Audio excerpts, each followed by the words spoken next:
یہ محفل میلاد مصطفیٰ بھی ہے اور جہاں تک میں نے فلیکس کو دیکھا ہے برائے اصال ثواب ملک صفدر حسین بھٹی صاحب اور ملک ممتاز حسین بھٹی صاحب آپ کے اصال ثواب کے لیے بھی یہ محفل انعقاد پذیر ہے۔ تو آئیے کلمہ حق کی چند اشعار سے میں اپنی حاضری کا آغاز کرتا ہوں۔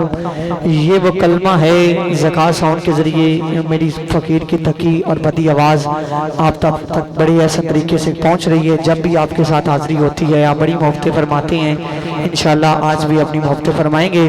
سامعین محترم، لا الہ الا اللہ محمد رسول اللہ، یہ وہ کلمہ ہے جو جنت میں لکھا ہوا ہے، یہ وہ کلمہ ہے کہ جو حوروں کی جبینوں پہ لکھا ہوا ہے، یہ وہ کلمہ ہے کہ جب میرے اور آپ کے والد حضرت آدم علیہ السلام کی توبہ قبول نہیں ہو رہی تھی تو کمالک تجھے اس نام محمد کا واسطہ ہے جو عرش پہ کلمے میں تیرے نام کے ساتھ لکھا ہوا ہے۔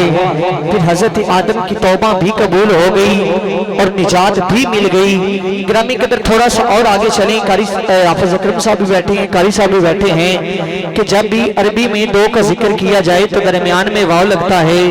کلمے میں ذکر دو ہستیوں کا ہے، لا الہ الا اللہ محمد الرسول اللہ، ذکر دو ہستیوں کا ہے لیکن درمیان میں واو نہیں ہے۔ پڑھے لکھے احباب بیٹھے ہیں، ہر زبان کی اپنی اپنی گرامر ہوتی ہے، گرامر کے لحاظ سے زبان بولی جاتی ہے، پڑھی جاتی ہے، لکھی جاتی ہے۔ جیسے اردو میں جب بھی دو کا ذکر کریں تو آپ درمیان میں اور لگائیں گے، انگلش میں جب بھی دو کا ذکر کریں تو درمیان میں اینڈ لگائیں گے، ویسے ہی عربی میں جب بھی دو کا ذکر کیا جائے تو درمیان میں واو لگتا ہے۔ یہاں پہ ذکر اللہ اور اللہ کے رسول کا ہے، دو ہستیاں بن جاتی ہیں لیکن درمیان میں واو نہیں ہے۔ پوچھا گا مالک وجہ کیا ہے؟ تو ذکر دو ہستیوں کر رہا ہے لیکن درمیان میں واو نہیں، تو جواب ملتا ہے سن، اور ہوتا ہے وہاں، وہ ہوتا ہے وہاں کہ جہاں دو لوگ کاروبار کریں، کہا جائے اتنا مال تیرا، اتنا میرا، یہ سب کچھ تیرا، یہ سب کچھ میرا۔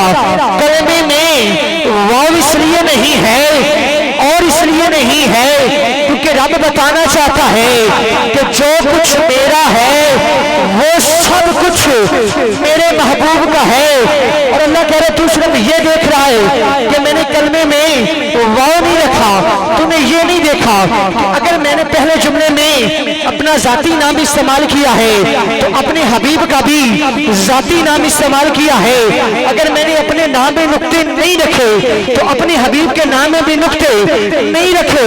نقطے اس لیے نہیں رکھے ہیں کہ زمانے کو پتہ چل جائے جیسے میں بے عیب ہوں ویسے ہی میرا مصطفیٰ بے عیب ہے۔ اب کسی بندے کا ہاتھ نیچے میں رہے، جو دل میں پڑھنا چاہے وہ دل میں پڑھ سکتا ہے، جو کلمہ حق کا ورد ہاتھ اٹھا کے کر سکتا ہے وہ ہاتھ اٹھا کے میرا ساتھ دے گا۔ لا الہ الا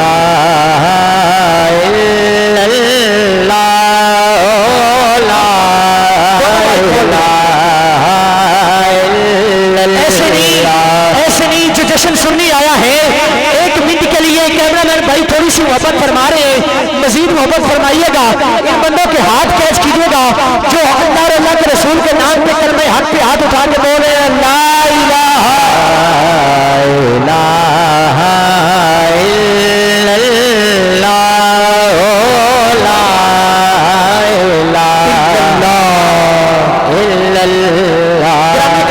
جلدی میں پہلا شعر دے رہا ہوں۔ آج آپ بازار سے چیز لینے جاؤ تو ہر چیز کی کوئی نہ کوئی قیمت ہوتی ہے، جیسے آٹے کی قیمت ہے، دال کی قیمت ہے، چینی کی قیمت ہے۔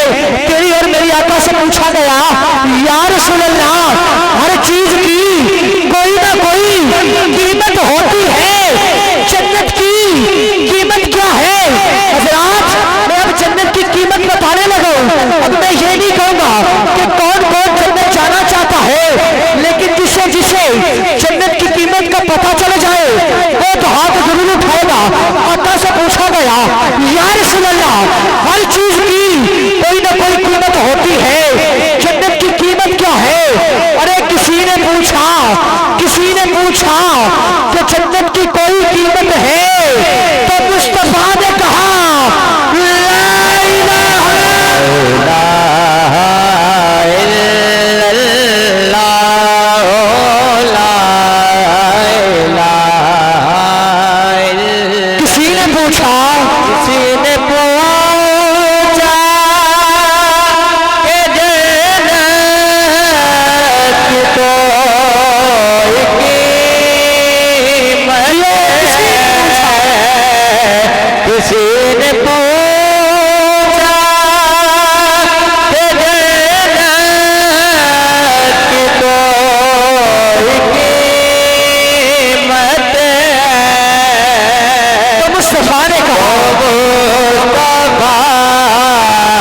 چاہتا ہوں جنہوں نے اس کلمے کو بچایا ہے، جنہوں نے اسلام کو بچایا ہے، جنہوں نے قرآن کو بچایا ہے، حضرات کون ہے وہ؟ مجھے نہیں پتا کس کس بندے کا عقیدہ میرے عقیدے کے ساتھ میچ کرے گا، کس کس بندے کا ہاتھ نیچے رہے گا، کون کون ہاتھ اٹھا کے بولے گا حضرات کون ہے وہ جنہوں نے اس کلمے کو بچایا ہے؟ دشت کربل میں محمد کے کرانے والے، دشت کربل میں محمد کے کرانے والے، ارے لال زہرا کے ہیں اس کلمے کو بچانے والے۔ آج ملا باتیں بڑی کرتا ہے، ملا سن، حسین اگر کربلا میں شہید نہ ہوتا تو آج گھر گھر یزید ہوتا، نبی کی سنت عیان ہوتی، خدا کے گھر میں اذان ہوتی۔ ارے حسین پاک سے پوچھا کہ کچھ بچا بھی ہے تو سر کٹا کے کہا لا الہ الا اللہ۔ حسین پاک سے پوچھا، حسین پاک سے پوچھا کہ کچھ بچا بھی ہے تو سر کٹا دو، سر کٹا کے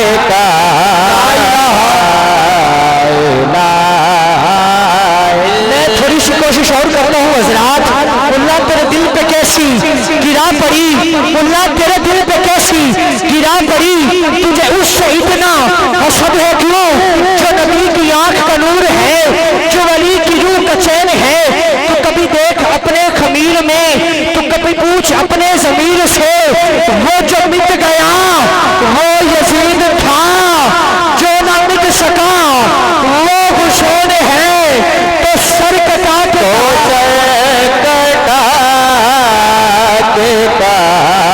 لا الہ الا اللہ، لا الہ الا اللہ۔ بہت شکریہ گرامی قدر، یقیناً یہ کچھ تمہیدی وقت تھا جو کہ مجھے مہمان کاری کو دعوت دینی تھی اور میں نے آپ کا لیا۔ اس کے بعد انشاءاللہ جہاں جہاں پہ مجھے انتظامیہ حکم کرے گی میں اپنی بھی حاضری پیش کروں گا اور باقی ثنا خانوں کو بھی پڑھاتے ہوئے محفل کو منزل مقصود کی طرف لے کے چلوں گا۔ احمد بھائی بھی ماشاءاللہ آ گئے ہیں اور جتنے ان کے مہمان آئے ہیں میں سبھی کو دل کی عطا گریوں سے خوش آمدید کہتا ہوں۔ سامعین محترم، آئیے آج کی اس محفل کا باقاعدہ آغاز اللہ رب العزت کے طیب اور پاک اور لطیف کلام سے کرتے ہیں۔ میں تلاوت کلام پاک کے لیے دعوت دے رہا ہوں۔ عرض وطن کی ممتاز و معروف کاری، زینت القرہ، فخر القرہ، نجم القرہ، میری مراد قاری محمد اسحاق عابد مصطفی صاحب، میں التماس گزار کے آپ آئیں اور تلاوت کلام رحمان سے آپ کی سماعتوں کو معطر اور منور فرمائیں۔ یقیناً ان کی آمد سے قبل میں حصول برکت کے لیے نعرہ بلند چاہتا ہوں، نعرہ تکبیر، آپ کی مرضی ہے، نعرہ رسالت، نعرہ تحقیق، نعرہ حیدری۔